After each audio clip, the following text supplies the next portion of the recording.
Olá, meus queridos, sejam bem-vindos aí à nossa terceira aula sobre amputações. Eu espero que vocês estejam gostando do conteúdo, espero que vocês estejam aproveitando bastante, né? Eu sei que é um conteúdo muito extenso e que tem determinados pontos que a gente deveria aprofundar muito mais, só que, né, em 4 aulas acaba não sendo tão fácil. Então, mas eu acho que o objetivo que a gente, né, que eu propus para vocês no início, que é entender um pouquinho das causas das amputações, os tipos de amputações e o cuidado para uma protetização adequada, a gente vai conseguir aí contemplar esses objetivos com certeza, tá? Então, estou muito feliz aqui de estar compartilhando esses dias aí com vocês um pouquinho sobre esse tema que não é tão debatido, né, em todas as áreas, né? Eu acredito que é um tema que deveria ser debatido em todas as áreas da saúde e ele acaba não sendo tão debatido. Então vamos lá, meus amores. Para a gente começar, né, vamos relembrar que ontem a gente falou aí de membro superior, né, amputações no membro superiores, os níveis aí de amputações, alguns tipos de prótese, né, que a gente pode encontrar no membro superior. E hoje a gente vai falar sobre membros inferiores. Na verdade, na hora que a gente olha a porcentagem de amputações, membros inferiores é muito maior a prevalência do que membros superiores, tá? Então, e como a gente já viu que a função, né, são diferentes, quando a gente pensa em membro superior e membro inferior, então, para o membro inferior é um pouquinho mais complexo aí, quando a gente pensa em tipos de próteses, né, em adaptações e tudo mais. Mas por ser o que mais ocorre na clínica, provavelmente você aí que está do outro lado, em algum momento, se for trabalhar com algum caso de a paciente amputado, né, você vai acabar trabalhando muito mais com membros inferiores, tá? Então, para a gente começar, vocês lembram que na aula passada a gente falou um pouquinho, né, sobre o soquete, né, que é o encaixe ali da prótese no coto do paciente, né? Então, hoje a gente vou começar falando um pouquinho do soquete de membro inferior. Por que ele tem diferença do membro superior? Porque existe descarga de peso, né? Então, a gente caminha, né? Existe a marcha. Então, por existir essa descarga de peso, por existir a marcha, esse soquete ele acaba sendo um pouquinho diferente do membro superior, tá? Então, ele tem uma função, né? Ele vai ter a função lá de englobar todo esse coto, né? Sem que haja uma inibição dessa circulação sanguínea, ou seja, sem que realize ali uma compressão, porque imagine, o coto vai estar lá dentro desse encaixe, dentro desse soquete, então ele acopla o coto de uma maneira eficiente, então por isso que ele fala que é um encaixe, tem um encaixe adequado. Se esse coto for maior, o volume for maior do que o que deve caber ali naquele soquete, provavelmente vai ter uma interrupção sanguínea e isso vai ter consequências aí mais para frente, que provavelmente esse paciente não vai conseguir ser protetizado, tá? Então, o soquete tem que conseguir encaixar esse coto aí de forma adequada, fisiológica, tá? E ele vai fixar a prótese aqui, né, ó. Ele vai fixar a prótese ao coto do paciente. Então, a gente vai ter aqui, ó, o soquete, que é o encaixe, o coto vem aqui dentro, né? Aqui tem um corte, né, desse coto para vocês enxergarem direitinho. E a prótese está aqui, tá? Então, ele liga, né? O soquete, o encaixe, ele liga ali a prótese ao coto. E ele, obviamente, vai transmitir essas forças, né? Então, vai existir aqui, o coto ele vai estar aqui nessa posição acoplado aqui, e vai existir uma transmissão aqui de forças de coto para prótese para coto, tá? E controla aí os movimentos que esse paciente ele pode aí realizar, né? Obviamente, meus amores, para cada nível de amputação, que a gente vai discutir um pouco o nível de amputações aqui, no membro inferior, são encontrados diferentes tipos aí de soquetes ou diferentes tipos aí de encaixe. Porque essa amputação pode ser mais alta, pode ser mais baixa, e isso acaba aí alterando um pouquinho esse tipo aí de encaixe, tá? E aqui, como a gente pode ver, existem alguns pacientes que a gente também recomenda utilizar aí um revestimento de silicone, tá? Para que também exista aí uma melhor adaptação nesse coto, diminua aí pontos de pressão que a gente chama. Tudo bem, meus amores? Aí, né, do ponto de vista, né, cinemático, né, quando a gente pensa, né, na marcha, a gente tem que considerar aí o joelho, né? Então, os joelhos, se a gente parar para pensar aqui, né, a hora que eu estou deambulando, a hora que eu estou marchando ali, o joelho, ele serve ali como ele dissipa a energia, né, que é absorvida, o impacto que vem tanto do solo quanto do corpo do paciente, né? Então, ele tem uma função cinemática ali muito importante, tá? Então, quando a gente pensa no joelho, na prótese, a gente divide esse joelho aí principalmente aí em dois tipos, pensando no princípio cinemático, tudo bem? O que é o princípio cinemático? É ali a marcha, ali o movimento, tá? O movimento que ele vai realizar. Então, a gente tem que lembrar que durante uma marcha, um joelho, né? Ele faz tanto flexão e extensão, e existe ali uma pequena translação, uma rotação ali do fêmur sobre a tíbia, né? Então, cinematicamente, né, pensando nessa função do joelho, a gente vai dividir esse joelho aí em dois tipos, tá? Na visão cinemática. Então, o primeiro tipo seria o monocêntrico, tá? Que é esse exemplo que a gente tem aqui, tudo bem? O que é o monocêntrico, tá, meus amores? Ele consiste aqui, né, que a gente fala de uma junta, né, que seria uma articulação aqui, que ela é rotativa simples, tá? No qual existe um centro de rotação fixo aqui, ó. Se vocês olharem bem, né, aqui a gente vai ter um eixo, né, e aqui é um centro de rotação fixo, certo? Entre o fêmur e, teoricamente, aqui a tíbia, né? E ela vai permitir aí que realize ali uma extensão e uma flexão. O segundo tipo, né, pensando no princípio cinemático de joelho aí para prótese, é aquele que apresenta uma articulação policêntrica. O que quer dizer isso? Ele não tem um ponto de rotação ali fixo, né? Ele consiste de dispositivo que vai combinar movimentos ali, tanto rotacionais quanto translacionais aqui nesse joelho. Então, ele não tem um ponto fixo. Qual que é a vantagem desse tipo aqui de joelho, né? Qual que é a vantagem, se for para pensar, né, qual que é o melhor tipo no princípio cinemático? Seria o segundo, né, articulação policêntrica. Por quê?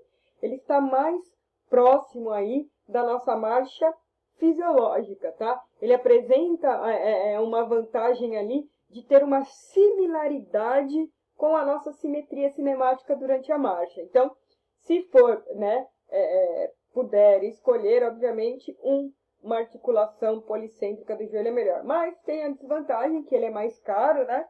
E o paciente ele precisa ter um pouquinho a mais de controle para utilizar esse tipo aí de prótese. Então, isso vai muito de acordo com o perfil do paciente, idade do paciente, né? A altura ali da amputação, tá? Mas, se no final der para escolher, obviamente ele for bem adaptado, a gente sempre prefere ali um joelho que tenha no princípio cinemático ali uma articulação policêntrica, tá?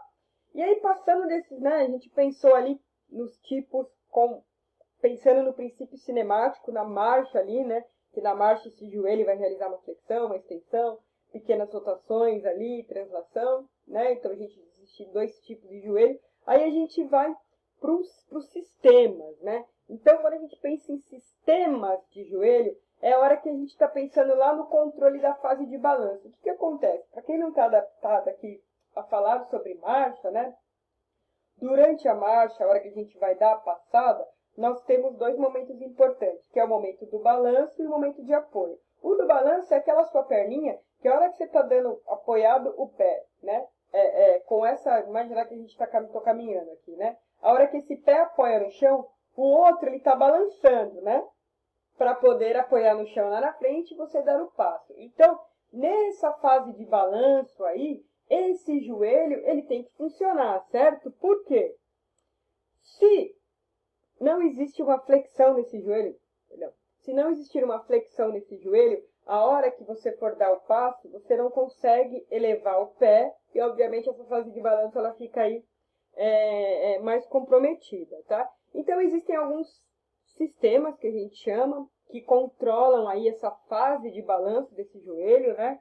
Então, os dois principais, é o sistema mecânico e o sistema hidráulico e pneumático, que a gente chama, tá? O sistema mecânico, que é uma fotinho que eu não trouxe aqui hoje, mas vocês conseguem imaginar aí comigo, vamos imaginar que aqui está a prótese do paciente, tá? Então, aqui vai estar o joelhinho dele, tudo bem? Então, vai existir uma mola aqui, ó, que faz o quê? A hora que ele levanta, né? A hora que ele vem aqui, ó, e ele levanta o quadril, ele faz a flexão do quadril, essa mola é ativada e consegue flexionar esse joelho também, tudo bem? Então, a desvantagem, né, desse joelho mecânico aí é que ele vai ter ali uma limitação da velocidade da marcha. Então, o paciente ele não vai conseguir ali dar aquela corridinha, aquela que a gente fala que é aquela andadinha rápida para pegar ali o ônibus, por exemplo, tá? Então, ele tem uma certa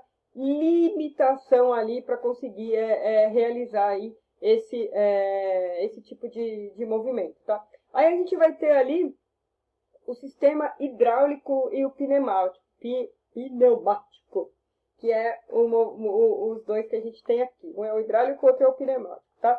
Esses dois, eles possuem um sistema que é como se fosse mais automatizado. Então, ele controla, né, mais precisamente ali a hora que esse paciente ele está realizando ali essa fase de balanço, tá? O paciente ele apresenta uma marcha mais natural, tá? Ele impede com que esse paciente, a hora que ele está fazendo essa fase de balanço, com que esse paciente faça uma flexão excessiva, né? Porque o de mola pode acontecer isso, né? A hora que o paciente ele faz a flexão do quadril, a hora que ele tira esse pé do chão, pode ser que exista uma flexão excessiva, porque a mola não tem muito controle, tá? Então, ele impede que faça uma flexão excessiva e uma extensão brusca também, tudo bem? Ele faz com que, na hora que o paciente faz a fase de apoio, então o paciente fez aqui a fase de balanço, né? Tirou o pé do solo e vai colocar o pé do solo lá na frente. Aí a gente chama de fase de apoio. Esses tipos de joelhos, eles fazem com que exista um alinhamento e uma pelação muscular ali do quadril, né? Os extensores do quadril ali vão trabalhar, tá? Nesse momento, ele tem que ser, por isso que eu falo, quanto mais moderna, né, a gente fala que é a prótese, mais o paciente tem que ter controle aí da musculatura dele, tudo bem? Então, ele alinha aí, alinhamento, pelação muscular. Então, ele vai conseguir ali a hora que ele pôr, porque que a gente observa muito no momento de protetização, né? Um alinhamento estático e um alinhamento dinâmico. O estático é o paciente estar paradinho lá e você olhar ele de frente, de perfil e de costas. Você vai observar como que está o apoio dessa prótese. Será que está muito estendida? Será que está flexionada? Tudo bem? Isso é alinhamento estático. Alinhamento dinâmico, você vai olhar como que a prótese está se comportando durante uma marcha, tá? Então, a hora que o paciente apoia o pé lá no chão, dependendo do tipo de joelho, isso acontece muito com o mecânico, existe um desalinhamento nesse momento. No pneumático hidráulico, não. Ele já tem um alinhamento ali mais correto, ele é mais alinhado, tá? Então, esse tipo de joelho, né, quando a gente pensa para controle aí da fase de balanço, ele é muito mais indicado para pacientes ativos, tá? Mais jovens e que tem um controle maior. Entretanto, vem aquela desvantagem que a gente já sabe, eles são caros, eles são mais caros. Então, é um pouquinho aí mais complicado aí para chegar a todos os pacientes, tá? Tudo bem, meus amores? Então, qual é a parte que é importante aqui? O recado importante quando a gente pensa no joelho, na prótese de membro inferior, tá? Ele tem que estabilizar o movimento, tá? Ele tem que tentar realizar, com que o paciente realize esse movimento da forma mais normal possível, tá? Ele distribui as cargas ali e ele faz com que o paciente caminhe também de uma forma mais harmônica e mais alinhada. Então, ele tem funções muito importantes aí durante a marcha, tudo bem? Obviamente, eu espero um dia montar um curso que a gente vai aprofundar só nas próteses e aí eu consigo vir destrinchar com vocês aí mais a fundo. Mas, basicamente, o que tem que saber nesse momento aí dos cuidados, na hora que a gente vai realizar os cuidados com o paciente, são os tipos de prótese que ele pode obter ou não, dependendo do perfil do paciente. Beleza? Aí a gente sai do mecânico, vai ver, a gente vai evoluindo, né? Então, o mecânico, o hidráulico, o pneumático, e a gente entra no computadorizado. Obviamente, o computadorizado é o top. Ele é controlado ali por um microprocessador, tá? Então, eu trouxe aqui um exemplo para vocês, no qual esse microprocessador ele vai determinar aí a fase de apoio e a fase de balanço, ele oferece estabilidade, tá? O paciente ele tem muito mais confiança ali para caminhar, tá? E ele consegue ali desenvolver uma funcionalidade aí muito maior, tudo bem? Então, vamos imaginar que ele vai utilizar esses microprocessadores, ele utiliza vários sensores ali, ou estímulos do próprio corpo do paciente, tá? Para, através de um microprocessador, né, controlar essas ações do joelho. Dessa forma, esse joelho, né, que o computadorizado, ele consegue desempenhar melhor o papel de um joelho natural. Então, é muito mais harmônico, né? Então, se adapta a diferentes planos, a diferentes planos de caminhada ali, porque às vezes é muito comum, meus amores, um paciente protetizado, dependendo da prótese, se ele passar por um declive, né? Então ele está caminhando num plano e ele não se atentou que ali tem um declive ou ali tem uma pedrinha, ele acaba caindo, tá? Porque não dá esse tempo de adaptação. Já o joelho computadorizado, por conta desses microprocessadores, ele consegue se adaptar aí a esse solo, então ele garante mais estabilidade aí para esse paciente. Obviamente, ele é muito mais caro, né? Mas existe essa possibilidade aí também dos computadorizados. E aí, olha que legal. Deixa eu me pôr aqui. Obviamente, se a gente está pensando, né, no joelho, se a gente está pensando no membro inferior e a gente falou ali de joelho, obviamente a gente vai ter que falar de quem? Do pé, né? Porque o pé, né, ele é importante na marcha ali, né? Quando a gente fala fase de balanço e fase de apoio, a primeira coisa que tem contato ali na fase de apoio com o solo vai ser o pé, o calcanhar. Então, olha que legal. Quando um paciente é protetizado de membro inferior, o raciocínio clínico aí, ele deve ser de acordo com o joelho e de acordo com o pé para se adaptar para se adaptar ao perfil do paciente, tá? Então, não adianta, por exemplo, você querer protetizar um atleta com o pé saque, que a gente chama, ou sachê, que algumas pessoas chamam de saque, tá? Não adianta você querer também adaptar um idoso com o pé Dynamic Plus, que a gente vai conversar um pouquinho. Então, tudo vai depender do perfil do paciente. E aí o joelho tem que estar de acordo também com o pé, ou com a articulação do tornozelo. Então, quando a gente vai para os tipos de pés, nós temos dois tipos. O articulado e o não articulado, certo? Então, a gente vai começar conversando aqui um pouquinho do pé não articulado. O que vem na cabeça quando a gente fala não articulado? O que isso quer dizer não articulado? Ah, professora, não articulado quer dizer que ele não vai ter uma articulação, movimentação exato, tá? O pé, nosso pezinho, ele faz flexão plantar e dorsiflexão. Inversão e inversão, obviamente. Mas na marcha ali, né, a gente tem uma inversão, óbvio, mas a flexão plantar e a dorsiflexão, elas são de extrema importância. O pé não articulado, ele não realiza isso, tudo bem? Então, é um paciente que vai ter ali, a hora que você for observar ele caminhando ali, dá para perceber que ele tem um pé não articulado, porque ele não apresenta uma marcha tão funcional quanto um paciente que tem um pé articulado, tá? Então, vamos lá para os tipos, né? Dos pés não articulados, nós temos aqui 4 tipos. O primeiro, que é o mais antigo, é o mais conhecido e é o mais comum, é o pé saque, ou pé sachê, que algumas pessoas chamam. Como que ele é? Ele apresenta um calcanhar aqui bem macio, né?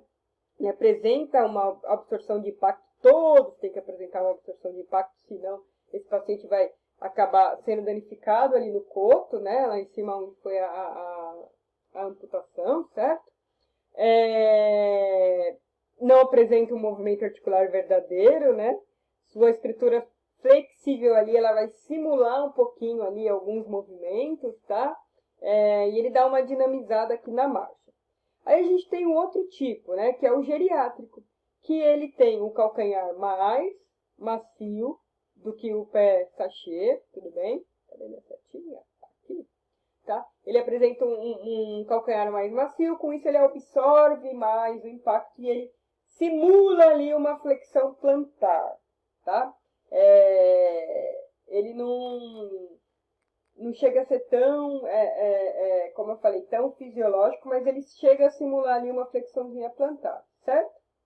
O dinâmico, que seria esse aqui, ó. Olha como ele tem, olha a diferença, né? Aqui a gente só tem um encaixezinho aqui, né? Aqui o encaixe ele vem mais profundo, então isso permite com que ele simule uma flexão plantar. E esse tipo aqui, que é o dinâmico, ele já apresenta mais encaixes, né? Então, ele ainda é melhor quando a gente compara com os outros, porque ele tem um calcanhar mais macio que os outros e ele tem um antepé flexível, né? Essa parte aqui, ó, é mais flexível. Então, a hora que o paciente está caminhando, ele se adapta melhor ao solo. Os outros já são mais batidão, né? Esse aqui apresenta um antepé mais flexível, com isso ele libera mais energia durante a caminhada. Aí a gente vem para o último aqui, que é o top dos não articulados, né? Que é o que a gente chama de pé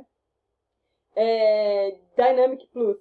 Ele apresenta essa estrutura interna aqui, ó, tá vendo? Como se fosse um S, que aí a hora que o paciente está caminhando, né, por conta dessa estrutura, existe uma absorção de energia maior, tá? Com esse paciente. Porque isso forma como se fosse uma mola a hora que esse paciente está caminhando. Então a absorção vai ser muito maior e dinamiza muito mais essa marcha. Tudo bem? Mas ainda não é um pé articulado, que é o que a gente vai conversar agora. Aí dos pés articulados, nós temos dois tipos. O primeiro tipo, uniaxial. E o segundo tipo, multiaxial. Quando a gente pensa em uniaxial, o que vem na nossa cabeça, né? Uniaxial é que apresenta um eixo aí de movimento, tudo bem? Então, seria esse modelito aqui, tá? Então, a gente tem esse modelito aqui. Então, ele vai apresentar uma articulação monocêntrica, igual do joelho, lembra? Que simula a articulação do tornozelo. Então, esse aqui, ó, ele vai permitir com que exista ali a flexão plantar e a dorsiflexão, tá? Então, a marcha desse paciente, ela é muito mais funcional e ela é muito mais parecida com a marcha normal, tudo bem? Ele permite, né, com que exista ali uma absorção do choque no momento do contato inicial ali com o solo. Então, esse uniaxial, ele é bem-vindo, né, pensando na marcha mais normal. Entretanto, por outro lado, ele aumenta o peso da prótese ali e a manutenção, tá? Então, fica um pouquinho mais pesado aí para esse paciente, tudo bem? Mas o pé articulado ali, ele dá uma estabilidade maior para os pacientes ali amputados de membro inferior. Menos para amputação transtibial, que a gente já vai conversar um pouquinho mais para frente, tá? Mas para os outros tipos de amputação, ele dá uma maior estabilidade aí para esse paciente, beleza? Aí a gente vai, meus amores, para o outro tipo, que é o multiaxial. Pô, se o primeiro era uniaxial, faz lá flexão plantar, flexão dorsal, dorsiflexão, o multiaxial, o que ele vai fazer? Ele vai atuar em múltiplos eixos, por isso que ele chama de multiaxial. Então, é um tipo de pé que a hora que o paciente apoia no solo ali, ele pode se adaptar a esse solo, tá? Então, se o solo é mais estável, mais íngreme, então ele faz ali uma inversãozinha, uma inversão, ele se adapta a esse pé. Então, ele vai facilitar a deambulação desse paciente em solos aí acidentados, tudo bem? E mais uma vez, né, ele é muito mais utilizado ali em pacientes que conseguem ali também controlar ali um pouquinho mais, tem um pouquinho mais de controle motor, mas também aumenta o peso da prótese, tudo bem? beleza? E se o paciente não estiver adaptado, vai ser mais fácil dele cair, porque é um pé que ele vai se adaptando aí ao terreno. Então, se o paciente não está adaptado a esse tipo de pé, ele pode cair mais facilmente, tá? Aí, meus amores, nós vamos ter ali o pé de resposta dinâmica. Então, como a gente já olha aqui, né, essa imagem, né, a gente já começa a ter uma ideia, né? Que tipo de pé que é esse, né? O pé de resposta dinâmica, ele apresenta uma compreensão axial elástica com grande absorção de energia que é transferida para a fase de impulso. Falei. O que quer dizer? Vocês olharem aqui, ó, o formato dele, a hora que o atleta ele é utilizado por atletas de corrida, né? Somente, porque somente você não vai ver ninguém andando na rua com um tipo de pé desse, tá? Mas se vocês olharem aqui, ó, a hora que o atleta ele vai colocar o pé no solo, o que vai acontecer? Isso aqui vai dobrar, certo? A hora que ele dobra, ele acumula uma energia. E a hora que solta, ele empurra esse atleta mais para frente.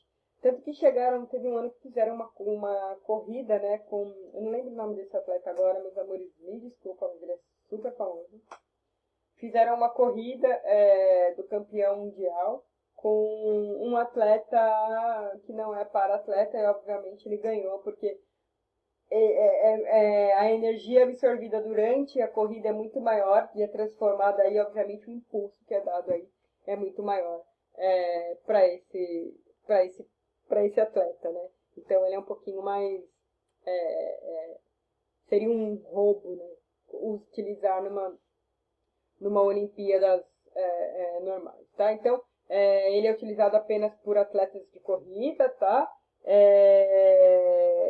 E atletas aí de alta performance, tudo bem? E a gente vem para o último, que é os pés computadorizados, mais uma vez, os pés biônicos aí, né? Biônicos, mais uma vez, a gente já sabe, é como se fosse do microprocessador, ele apresenta ali um computador interno, então ele é muito fácil de utilizar, né? E ele desvantagem é que ele é caro, certo? Então, o pé biônico aí seria o objetivo aí de muitos pacientes, mas ele apresenta um custo ainda muito elevado. Mas ele é multiaxial e ele vai se adaptando conforme o solo, conforme o controle motor do paciente e por aí vai. Beleza, meus amores? Então, a gente finalmente chega ao ponto aí, que seria o ponto inicial da nossa aula de hoje, né? Que é falar sobre os níveis de amputação, certo, meus amores?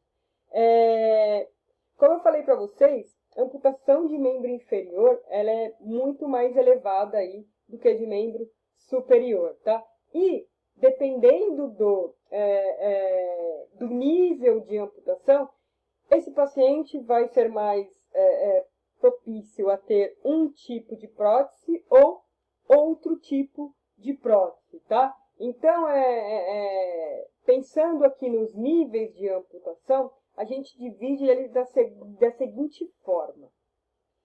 Em hemipelvectomia, certo? Desarticulação do quadril, amputação transfemoral, né? Que vai aqui no fêmur, então tudo que é trans a gente fala que não está nem na distal nem na proximal, é no meio ali, transfemoral, desarticulação de joelho, amputação transtibial e amputação do.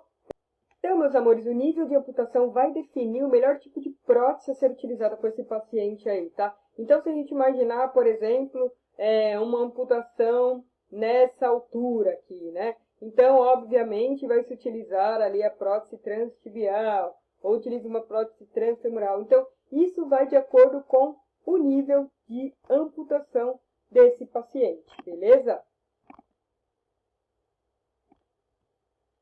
Aí a gente vai para o primeiro tipo de prótese. Deixa eu pôr aqui. Primeiro tipo de amputação, perdão, que é a hemipelvictomia. O que seria a hemipelvictomia? Como vocês estão vendo aqui na imagem, é difícil até de falar. Vocês estão vendo aqui na imagem, é a retirada de um dos ilíacos e, consequentemente, todo membro inferior desse paciente, tá? Quando a gente pensa, né, que fala, teve lá da escápula também, que também retira, né, metade ali, um membro superior inteiro. Mas qual que é a diferença, né, principal desses dois tipos de amputação? Na verdade, essa daqui, de membro inferior, ela acaba sendo mais grave. Por quê? É retirado aqui o ilíaco, né? E quem que está aqui embaixo? A gente tem vários órgãos vitais aqui nessa região, tá? Então, a hora que retira esse ilíaco, esses órgãos, eles ou são reposicionados ou são retirados, e isso pode trazer algumas consequências para esse paciente, tá? Fora que a adaptação, a protetização é um pouquinho mais complicada, porque, ó, eu falei a gente discutiu bastante aqui sobre tipos de joelho e tipos de pé. A gente não discutiu tipos de quadril, né? Então, por quê? Porque ainda não existe uma tecnologia tão avançada para isso. Então, esse paciente dificilmente ele consegue realizar aí uma flexão de quadril adequada. Então, consequentemente, esse paciente ele consegue realizar, consequentemente, esse paciente não consegue realizar uma marcha aí tão funcional, beleza? Aí a gente desce um pouquinho, né, e vai para a desarticulação do quadril. Então, a desarticulação do quadril, como a gente pode ver aqui na imagem, né, permanece ali com aquele paciente, né, permanece o acetábulo, né, então um encaixe ali do fêmur, mas retira-se tudo que tem abaixo, retira ali todo o membro inferior acometido, desde o fêmur para baixo, perdão. E aqui nessa imagem que vocês estão observando, é o tipo de prótese mais comum que é utilizada para esse tipo de paciente, que é a prótese canadense, né? Ela vai poder ser tanto endoesquelética ou exoesquelética, que a gente já conversou na outra aula, tá? E aí o encaixe dela, ele é em formato de cesto. Vocês vão entender o porquê que eu determinei esse formato de cesto aqui, porque dependendo da amputação, vai ser um encaixe ou um soquete diferente ali. Nesse caso, ele é em forma ali de cesto, tudo bem? O problema com essa prótese, os problemas que a gente enfrenta aí após, né, o momento de protetização, e se você for trabalhar com esse tipo de paciente, você tem que estar atento a isso, é que esse paciente ele tem dificuldade para sentar nivelado, tá? Então, porque existe um centro de rotação aqui anterior. A hora que esse paciente senta, ele normalmente não senta nivelado ali com o outro membro. Então, é algo que tem que treinar muito com esse paciente, beleza? Aí a gente vai, para a transfemoral, que, né, saímos ali do quadril, né, e a gente vai para o fêmur. E aí na transfemoral, meus amores, ela vai poder ser tanto proximal, medial ou distal, certo? Então, qual que é a diferença aqui, né? Vamos lá. Vocês estão vendo aqui, ó, que existe um desenho, certo? Aqui são dois tipos de encaixes diferentes, tá? Então, o primeiro encaixe é o que a gente chama de quadrilateral. Esse aqui, ó.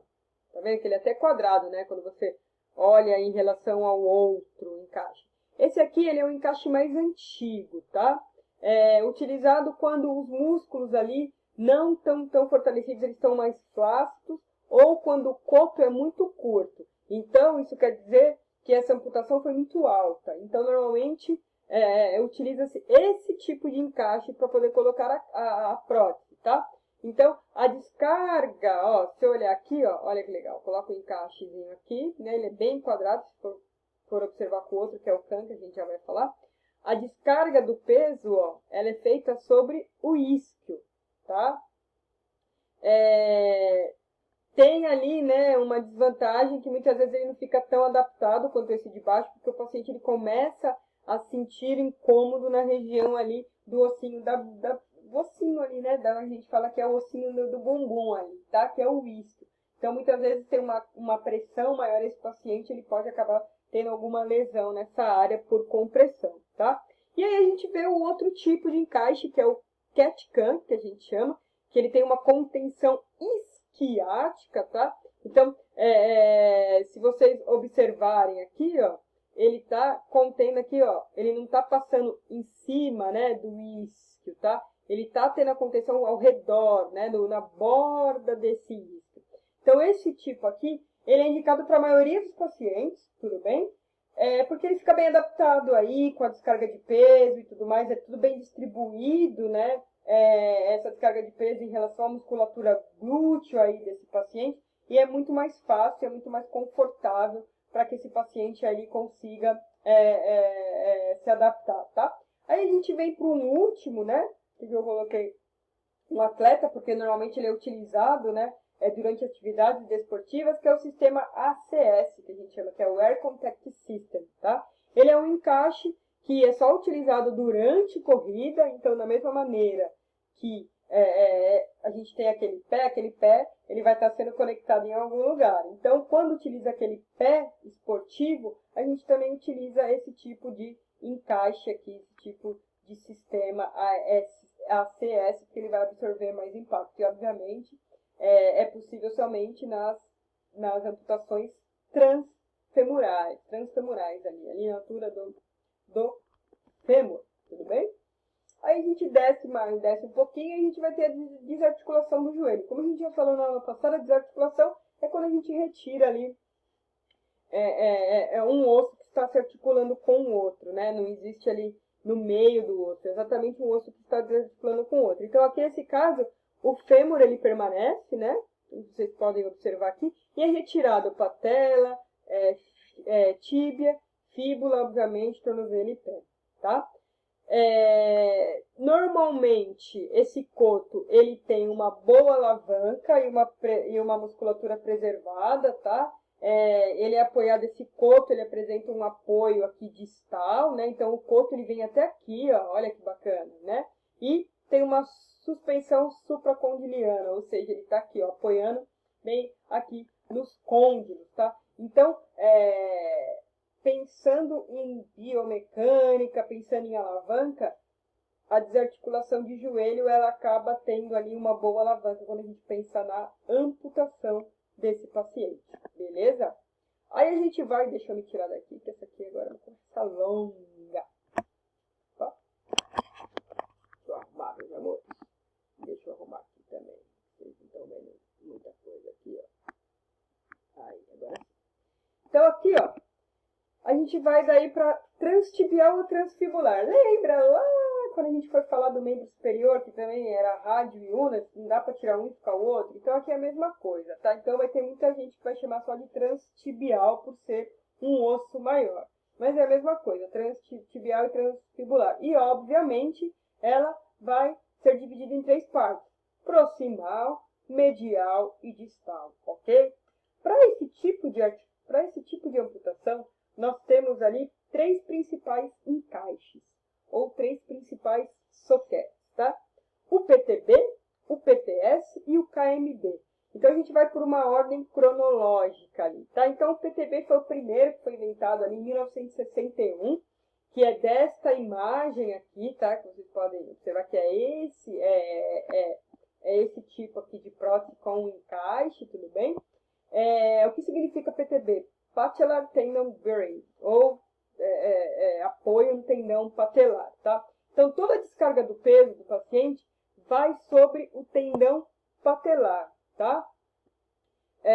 Bordo ali próximo terminal ao nível do centro do joelho. Deixa eu pegar aqui aqui. Beleza. Vocês estão vendo aqui, né? Ó. Tá? Então, a prótese ela vem até essa altura, certo? Lembra que é transfibular. Então, ele perdeu essa parte aqui, mas ele ainda está preservado ali o joelho, e dependendo se for proximal, médio, distal, né? Preservado até aqui ou até abaixo. Então, essa prótese ela vai se encaixar aqui, ó. Pum. Então, aqui a gente tem o tendão, ok? O tendão patelar, certo? Problemas com essa prótese é porque a sobrecarga é muito grande sobre esse tendão patelar, e esse paciente, obviamente, ele começa a apresentar repetitivos aí, tendinites patelares, tudo bem? Aí a gente vai para o segundo tipo, que aí foi criado em 65, né? Porque viu que aqui a descarga de peso era muito grande, mas assim ainda tem paciente que utiliza, tá? Que é a PTS, e que em inglês é a prótese tibiale supracondiliane. Que ela vai ter um bordo aqui, ó, se vocês olharem, de apoio, né? que vai envolver toda a patela. Então, esse aqui vem pela metade da patela, no centro da patela, essa aqui não. Essa aqui a patela fica lá dentro, tá? E o encaixe vem aqui, ó. Tudo bem? Mas vai ter uma pressão aqui, ó, sobre o tendão do quadríceps. Impede com que esse joelho faça uma hiperextensão ali. É bom em relação à outra, porque aqui existe uma hiperextensão, existe um comprometimento desse tendão patelar, mas aqui também tem uma pressão muito grande sobre o tendão do quadríceps, esse tipo de encaixe, beleza? Daí a gente vai para o terceiro, que é o mais utilizado, né, hoje em dia, que é o KNB, ou Conley Bitten Muscle, que é o bordão anterior, a gente tá gostando do meu inglês, né? Que é o bordão anterior terminal abaixo da patela. Então, esse daqui, ó,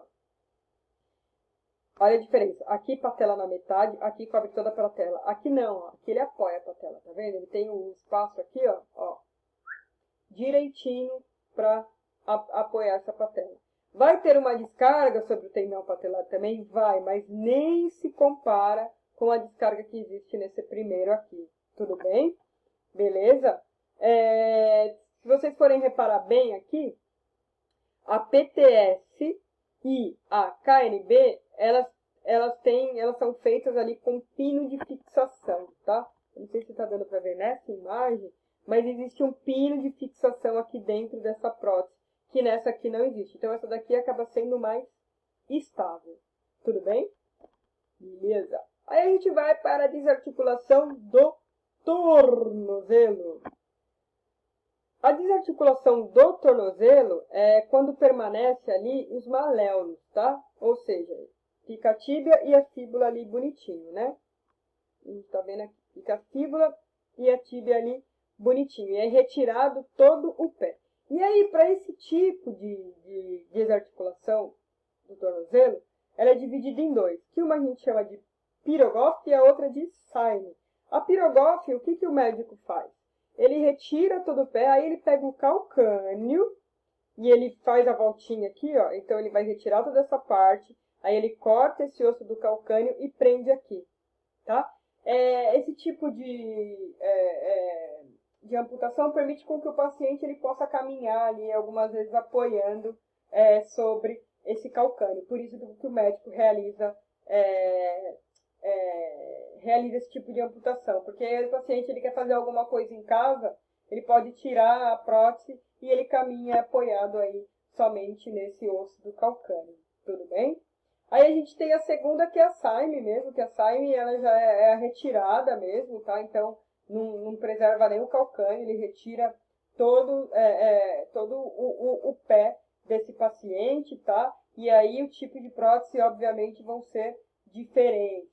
Então, da desarticulação do tornozelo, a gente vai para a desarticulação do pé, tá? Desarticulação do pé, na verdade, ela vai ser retirada aí de determinadas partes aqui, né, do pé, tá? E que a nomenclatura, como a gente vê aqui, Frank, Chopard, vai estar relacionada com a linha articular que foi utilizada ali durante a amputação, tá? Então, se a amputação for entre o reto e o médio pé, né, aqui, a gente chama de Chopard. E se a amputação for entre o médio e o antepé, nós chamamos de Lisfranc, tá? Essas amputações, elas raramente são utilizadas, né, dentro daí do meio médico, porque elas causam deformidades em equinovar, ou seja, assim ou assim, tá, no pé. E isso pode acontecer, né, por conta de alguns músculos, aí, os dorsiflexores e das suas inserções aí que acabam sendo perdidas, tá? Então, o que eu quero dizer? Aqui existem alguns músculos que se inserem, né, em determinadas regiões aqui, e quando retira, perde essas inserções, e aí esse paciente acaba adotando ali o equino, né, o equinovaro, e que não é legal durante a marcha. Então, normalmente, mesmo que a amputação ocorra aqui nessa região, né, se o paciente aconteceu algum acidente nessa região, o médico muitas vezes ele tende aí para fazer uma desarticulação do tornozelo, porque é mais fácil a adaptação da prótese, tá? Mas caso não realize, quando é a de Lee Frank, ele utiliza uma prótese mais ou menos parecida com essa, que ela vem bem abaixo do bordo ali do maléolo, né? E quando é uma Chopard, como ele perde bastante essa movimentação, precisa ser uma prótese que apresenta uma estabilidade maior aqui na região do tornozelo. Beleza? Querendo cair essa câmera toda hora. Bora lá. Aí a gente vai, meus amores, para última do dia. Depois tem os dedos, tudo bem. Desarticulação do pé.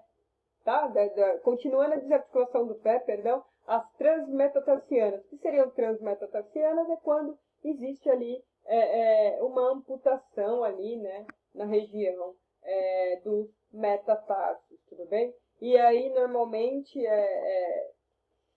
não existe ainda uma prótese tão funcional, ela acaba sendo muito mais estética nesse caso, igual das mãos, lembra?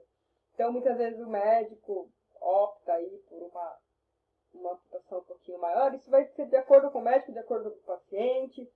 Como eu falei, perfil de paciente, perfil de médico, tá? Mas se não, se realizar esse tipo de amputação no qual vai cortar aqui, então aqui a gente está vendo o raio-x, ó, ele faz uma amputação bem nos metatarsos aqui, tá bem nos dedos dos pés, tudo bem? E aí vai adaptar ali a prótese, vai utilizar a prótese que mais que tem uma estética melhor ou uma funcionalidade melhor, que já é um pouquinho mais difícil aqui nesse caso.